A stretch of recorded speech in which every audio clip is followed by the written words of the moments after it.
So did you know that South Sea was actually set up for only Asians? Really? Isn't that crazy? Like only Asians? Yeah, well, it was set up because Asians were not allowed to live in Karen, which was an only white area. Wow. So South Sea was set up, and it was initially meant to be a very neat, small neighborhood. Right now we see South Sea's bursting at the seams. Not only is the water pipes bursting, it's very popular, and it's popular with people of different races, not only Asians today. But originally it was just meant to be a rectangle with crescented courts. Oh. Sounds very posh.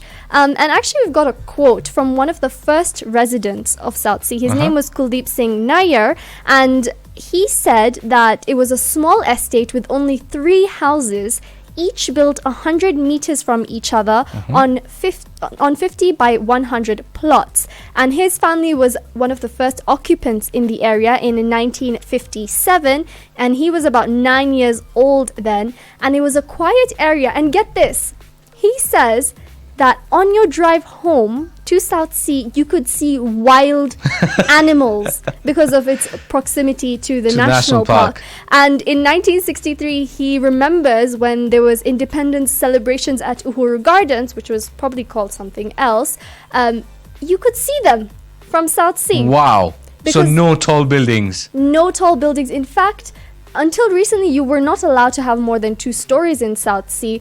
I'm not even sure if you're allowed to now. But yeah, you could see all the way. Isn't that Wow. crazy? Wow. Mind-blowing. I'd love to go back in those times where you don't need to go to Mara now. You just see it on your drive Yes, home. just on your drive home. Oh, there's a lion.